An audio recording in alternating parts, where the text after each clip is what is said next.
Voilà, c'est fini. 20 ans. 2 décennies à transformer une équipe née dans l'ombre de Jaguar en une dynastie dominante. Christian Horner n'était pas juste un patron. Il était Red Bull. Stratège, diplomate, parfois arrogant mais toujours présent. Il a tout connu, les débuts incertains, les titres avec Vettel, la disette hybride et la renaissance Verstappen. Et pourtant, tout s'arrête. L'annonce est tombée. Horner est remercié. Un choc? Pas vraiment. Dans le paddock, les murs craquaient déjà depuis des semaines. L'info tombe juste après un week-end tendu à Silverstone.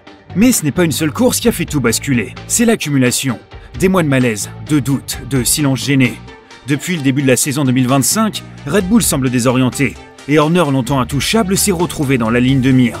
Le GP de Grande-Bretagne a été la goutte de trop. Verstappen en difficulté termine 5e.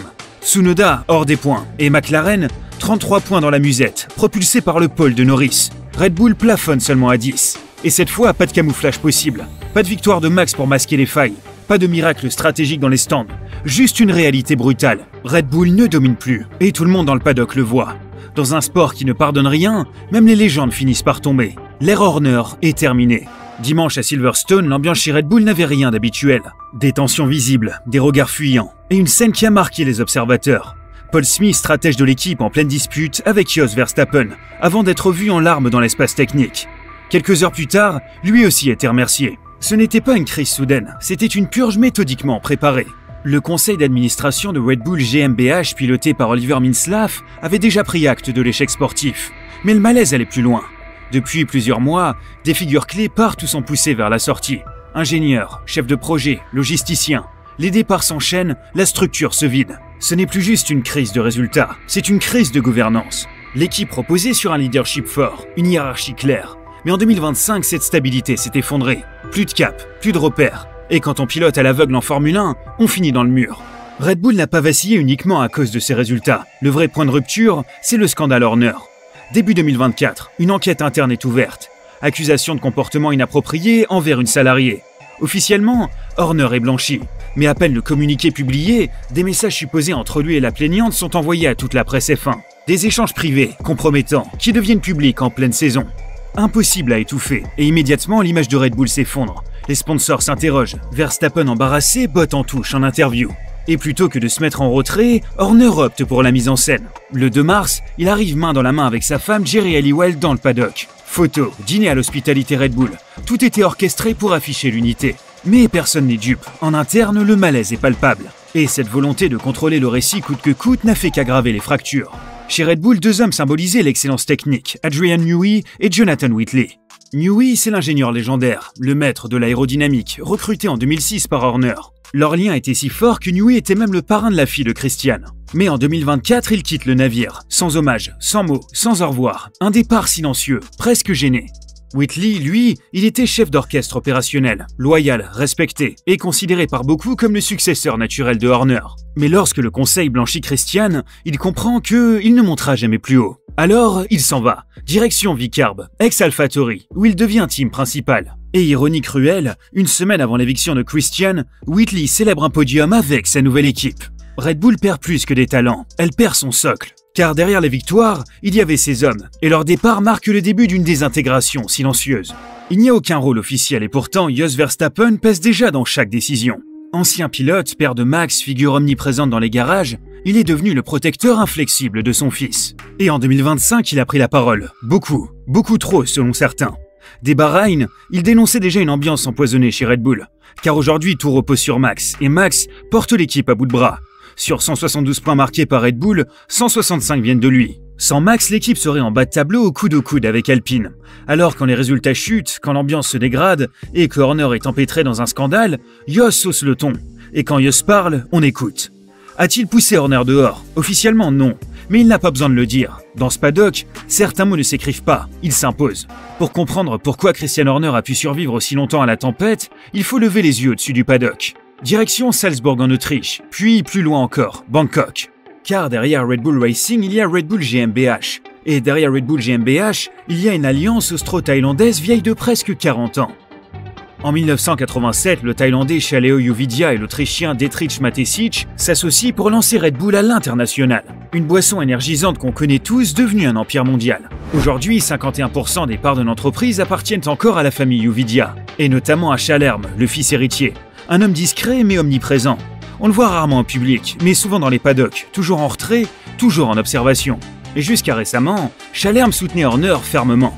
C'était un appui décisif. Tant que le clan thaïlandais le protégeait, personne ne pouvait le déloger. Même si Red Bull GmbH voulait le pousser vers la sortie, la minorité autrichienne ne pouvait rien faire sans l'aval de Bangkok. Mais cette saison, les choses ont bien évidemment changé. Le silence est devenu pesant. L'attentisme s'est transformé en inquiétude. Les départs, les polémiques, les mauvais résultats. Tout cela a érodé le crédit de Christian. Et surtout a fragilisé l'image de la marque Red Bull. Ce qui, pour les Thaïlandais, est impardonnable. Il faut comprendre, pour le clan Yuvidia, Red Bull Racing n'est pas qu'une vitrine sportive. C'est un actif stratégique, une image, un symbole. Et tout ce qui menace cet équilibre est vu comme un risque à neutraliser, vite et discrètement. On raconte qu'après le Grand Prix de Monaco, Chalerme aurait demandé une évaluation sérieuse de la situation. Autrement dit, l'heure du choix.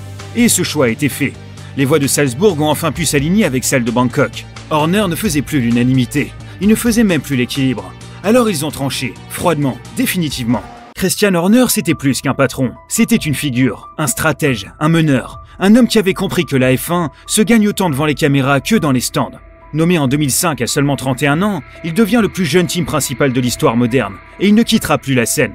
Pendant 20 ans, il ne rate aucun Grand Prix. Il sera même absent à la naissance de l'un de ses enfants pour rester en piste. C'est pour dire. Il jonglait avec tout. Technique, politique, médias. Capable de discuter de moteur à 8 heures et d'allumer Toto Wolff en conférence à 14 heures. Et derrière le costume médiatique, parfois charmant, parfois provocateur, il y avait un bourreau de travail.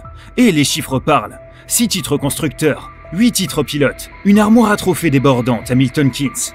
Il était aussi une star de Drive to Survive, un vilain parfait pour Netflix, mais derrière le rôle, il incarnait une époque. Marié à Jerry Halliwell, ex-Spice Girl, père de Monty, il était le lien entre F1, show business et pouvoir. Aujourd'hui, il s'en va, sans conférence, sans cérémonie. Juste un communiqué et une ère qui s'achève. La succession d'un homme comme Christian Horner n'est jamais anodine. Et c'est Laurent Mekies qui reprend le flambeau chez Red Bull Racing. Un profil discret, formé à la FIA, passé par Ferrari puis Veccarb, ex-AlphaTauri. Il incarne un style opposé à celui d'Horner. Feutré, méthodique, moins clivant. Mais il n'en est pas moins redoutable. Sa mission ? Rétablir l'ordre, redonner une direction, calmer les tensions. Chez Veccarb, c'est Alan Perman, ex-Alpine, qui prendra le relais. Là encore, un homme d'expérience, respecté pour sa rigueur. Mais chez Red Bull, le défi est colossal. L'équipe n'est plus ce rouleau compresseur impitoyable. Elle doute, elle vacille. Bousculée par McLaren, talonnée par Mercedes, menacée par Aston Martin. 4e au classement constructeur, des dizaines de points derrière, une dynamique inquiétante. Et au cœur de tout ça, Max Verstappen. Sans lui, Red Bull s'effondre. Et convaincre Max de rester impliqué dans un projet en reconstruction sera une bataille à part entière. Horner, avec ses excès, avait su conduire une machine cohérente. Mekies hérite d'un système fracturé. À lui de lui redonner forme. La page est tournée, mais le prochain chapitre, lui, reste à écrire. Alors, reverra-t-on Christian Horner dans le paddock ? La question reste ouverte. Son CV est quand même béton. 20 ans de présence continue, 8 titres pilotes, 6 constructeurs, et une connaissance aiguë des dynamiques de la F1, sportive, politique, commerciale. Mais Horner ne revient pas sans bagage.